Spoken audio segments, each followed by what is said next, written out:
नमस्कार, मेरा नाम है आयुषी गुप्ता। इस साल यानी 2026 की बात कर ले तो जो पहला सूर्य ग्रहण है वो 17 फरवरी को लगने जा रहा है और ये सूर्य ग्रहण जो है वो कुंभ राशि में लगेगा। अब आपको बताएंगे कि भारत में इसका क्या प्रभाव पड़ने जा रहा है, क्योंकि थोड़ा सा कंफ्यूजन भी है लोगों को, और इसके क्या सहयोग बन रहे हैं और सूर्य ग्रहण कितने बजे से लेकर के कितने बजे तक रहेगा, इसके बारे में हम चर्चा करेंगे। हमारे साथ हैं ज्योतिषाचार्य नितिशा मल्होत्रा। आपका बहुत बहुत स्वागत है। थैंक यू आयुषी जी। नितिशा जी, सबसे पहले तो आप ये बताइए, क्योंकि लोगों को थोड़ा सा कंफ्यूजन है, क्या ये भारत में लग रहा है और समय क्या होगा? सभी को राधे राधे, सभी को जय मां पीताम्बरा, सभी दर्शकों को। और साल का पहला सूर्य ग्रहण लगने जा रहा है, जो लगने जा रहा है फागुन माह की पूर्णिमा तिथि, अमावस्या तिथि, फागुन माह की अमावस्या तिथि। और इस दिन 17 फरवरी पड़ने जा रही है। 17 फरवरी को फागुन माह की अमावस्या भी और सूर्य ग्रहण पड़ रहा है। सबसे पहले ये कुंभ राशि में पड़ रहा है और शतभिषा नक्षत्र में पड़ रहा है आयुषी जी।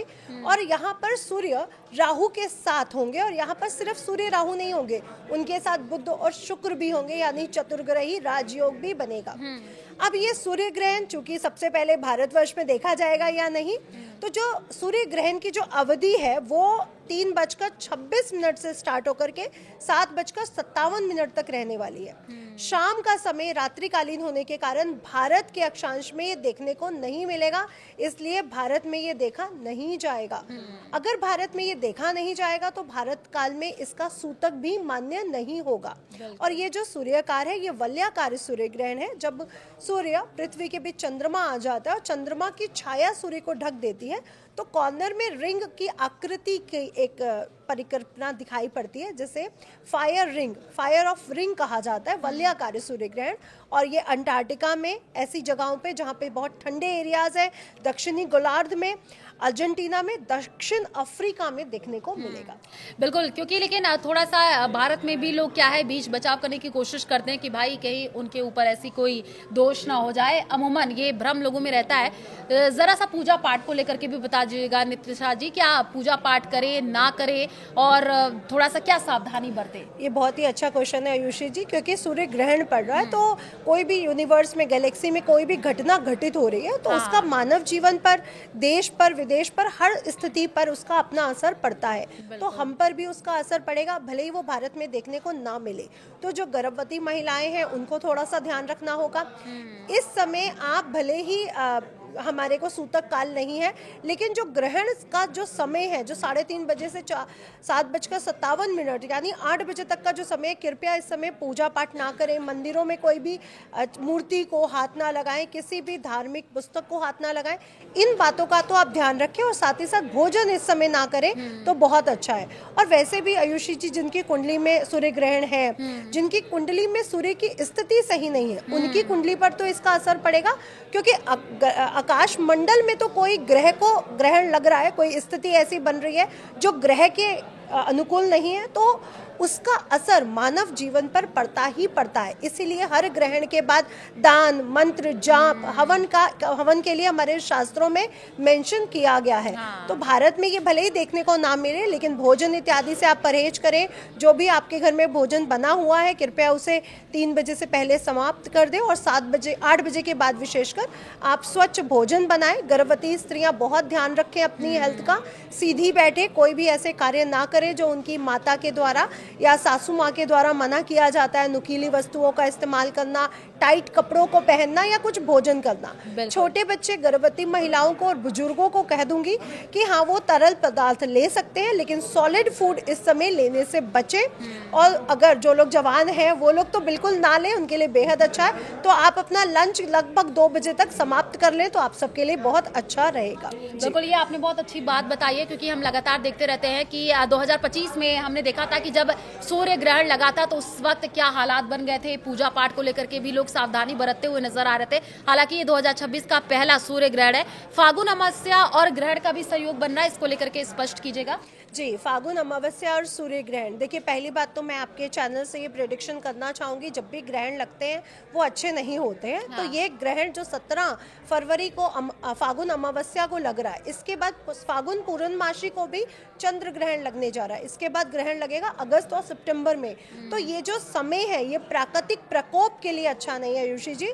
कोई ना कोई जल से संबंधित घटना या अग्नि से संबंधित घटना जरूर होने के चांसेस बनते हैं, लेकिन इस समय जो मुझे लग रहा है भूकंप आने के सबसे ज्यादा चांसेस इस समय बनते हुए नजर आ रहे हैं, जिसमें जन हानि होने की भी संभावनाएं बनी हुई हैं। बिल्कुल। और एक और बात स्पष्ट कीजिएगा, क्योंकि कहा जा रहा है 17 फरवरी जब सूर्य ग्रहण लगेगा तो कुंभ बीन सहित ऐसे 5 राशियां जिनको समस्याएं हो सकती है। जी बिल्कुल सही कह रहे हैं, क्योंकि कुंभ राशि में तो ये ग्रहण लग रहा है, तो कुंभ राशि को तो विशेषकर अपना ध्यान रखना है, और जो शतभिषा नक्षत्र में जन्मे उन्हें भी अपना ध्यान रखना है। दूसरी जो राशि बनती है वो बनती है सिंह राशि। सिंह राशि वाले जातकों के लिए भी इस समय अपना ध्यान रखने की बहुत ज़रूरत है। धन हानि हो सकती है, समाज में आपके नेम फेम पर कोई बात आ सकती है, हेल्थ संबंधित दिक्कतें आ सकती हैं। दूसरी जो राशि बनती है वो बनती है वृश्चिक राशि। वृश्चिक राशि वालों को भी इस समय बेहद ध्यान रखने की ज़रूरत है, कोई भी डिसीजन जल्दबाजी में कृपया ना लें।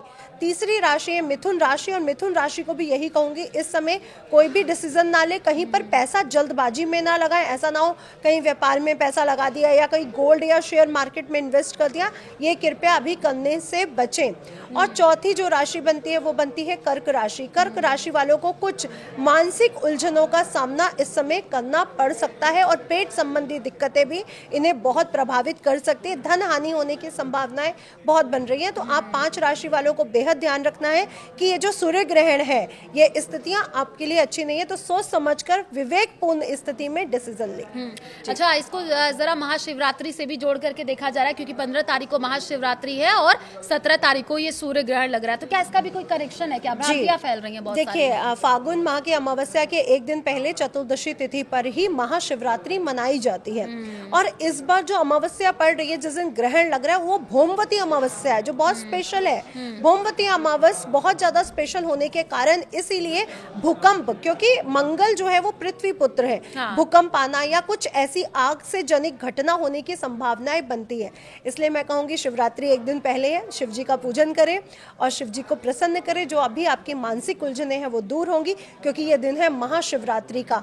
जो देवों के देव महादेव है, जो कालों के काल महाकाल है, जो गुरुओं के गुरु महागुरु है, उनका दिन है। तो अगर आप उनकी पूजा करते हैं, उनको जलाभिषेक करते हैं, गंगा जल से अभिषेक करते हैं, और जो हमारे सृष्टि के निर्माणकार हैं, जो हमारे विश्व कल्याण के लिए लगे हैं, वो उनको प्रार्थना करें कि विश्व में ऐसा कुछ भी ना हो जो बहुत बुरा हो, और भूकंप प्राकृतिक आपदाओं से हम लोग बचे रहे। आयुषी जी, यही प्रार्थना से आप उन्हें अभिषेक करें, क्योंकि ये महाशिवरात्रि बहुत स्पेशल है। 300 साल के बाद ऐसे बड़े बड़े योग बनते हुए नजर आ रहे हैं। 10 तो यहाँ पे योग बन रहे हैं, और 5 विशेष महासंयोग बनते हुए नजर आ रहे हैं, जो बहुत विशेष है जी। क्योंकि जैसे कि आपने राशियों की भी बात की है, कुछ राशियों के लिए थोड़ा सा घातक रहने वाला है, उनको विशेष तौर पर सावधानी बरतने की जरूरत। क्या 1 महीने तक ये पूरा असर रहेगा क्या इन राशियों पर? देखिए, 1 महीने के अंदर तो रहेगा ही रहेगा, और 15 दिन बाद चंद्र ग्रहण भी आ जाएगा। अच्छा, तो ग्रहण शुरू होने के 5 दिन अंदर और कम से कम 1 महीना इसका ध्यान रखें,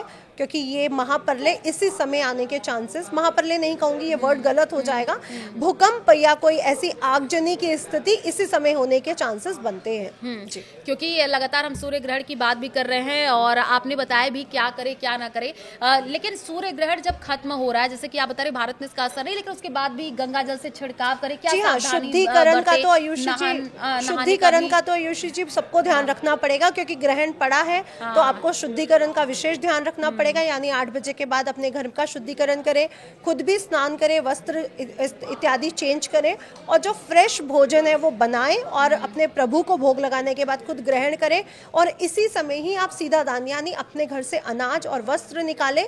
और रात्रि का समय रहेगा, अगर आप जाकर के दे सकते हैं तो बेहद शुभ है, नहीं दे सकते तो अगले दिन सुबह दे दीजिए, यानी बुधवार के दिन सुबह दे दीजिए। दान जरूर कीजिए और शुद्धिकरण का विशेष ध्यान रखें। और जैसे लोगों के घर में दूध होता है, छोटे बच्चे हैं, बुजुर्ग हैं, तो दूध में, पानी में तुलसी पत्र डालना दोपहर 2 बजे के आसपास बिल्कुल ना भूलें।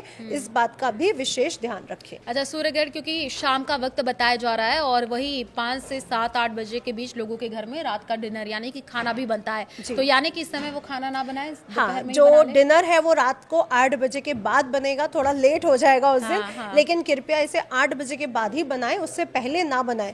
और पहले ग्रहण से पहले आयुषी जी बना के नहीं रखा जाता है, क्योंकि उसमें भी वायरस या जो बैड बैक्टीरियाज हैं, जो किरणें हैं, वो अच्छी समाहित हो जाती है, वो अच्छा नहीं है। इसलिए भोजन उस दिन खत्म कर दे दोपहर 2 बजे से पहले, और जो रात्रि का भोजन है वो 8 बजे के बाद ही बनाए। अच्छा नितिशा जी, क्योंकि देखिए क्या है कि ये फरवरी का जो सीजन है ये शादियों का सीजन भी है, तो लोग खरीदारी भी करें, तो 17 तारीख को क्या है, इससे थोड़ा सा बचाव करें, कोई नई चीजें ना खरीदे। 17 तारीख अमावस है, अमावस के दिन वैसे भी वो कार्य नहीं करने चाहिए जो आप अपने जीवन में लाना चाहते हो। आयुषी जी, आपको पता है कि जब हम अपने बालों को बढ़ने से रोकते हैं तो अमावस्या के दिन काटते हैं। जो चीज आपको अपने जीवन में रोकनी है, जिससे आपको अपना रिलेशनशिप खत्म करना, उस दिन अमावस्या के दिन करो। खरीदारी, अच्छे कार्य, शुभ कार्य करने से पहले तो अमावस्या के दिन बचना चाहिए। और इस दिन तो सूर्य ग्रहण भी लग रहा है, तो कृपया अपने जो नॉर्मल दैनिक कार्य है वो ही करें, इससे ज्यादा आप ज्यादा कुछ ना करें। लेकिन गोल्ड के रेट भी आयुषी जी बढ़ने वाले हैं, क्योंकि 19 मार्च को ही हमारे विक्रम संवत के राजा गुरु बन जाएंगे और गोल्ड और चांदी के रेट, तांबे के रेट दोबारा बढ़ेंगे। इसलिए मैं आपसे ये जरूर कहूंगी कि फरवरी मार्च में गोल्ड या सिल्वर की शॉपिंग करके रख लीजिए, क्योंकि इसके बाद रेट 19 मार्च के बाद आपको बढ़ते हुए नजर आएंगे। नितिशा जी, क्योंकि बहुत सारे लोग ट्रैवल भी करते हैं, तो जरा बताइएगा सूर्य ग्रहण का ये जो टाइम है, इसके लिए भी थोड़ा क्या सावधानी बरते, ट्रैवल करे या देखिए, ट्रैवल करने से तो आयुषी जी हम मना ही करेंगे, क्योंकि ग्रहण है, वो यूनिवर्स में कहीं भी लग रहा है, तो ट्रैवल तो सभी को नहीं करना चाहिए। लेकिन जिन्हें जरूरी करना पड़ रहा है वो हनुमान चालीसा पढ़ते हुए हनुमान जी के राइट पैर के अंगूठे का जो तिलक है वो अपने मस्तक पर लगा करके ट्रैवल कर सकते हैं, कोई दिक्कत नहीं आएगी। लेकिन इस समय धार्मिक पुस्तकें ना छुएं, आपको जो हनुमान चालीसा याद है या फिर ओम हनुमते नमः का जाप करते हुए भी ट्रैवल कर ले, लेकिन जानबूझ के ट्रैवल ना करें, बचे उससे। चलिए, तो 17 फरवरी को देखिए इस साल का पहला सूर्य ग्रहण लग रहा है, लेकिन इसका भारत में उतना असर नहीं होगा, लेकिन कुछ सावधानियां आपको बरतने की खास जरूरत है। इस बारे में हमने बातचीत भी की है। शुक्रिया डॉक्टर नितिशा हमारे साथ जुड़ने के लिए। हमें दीजिए इजाजत। नमस्कार।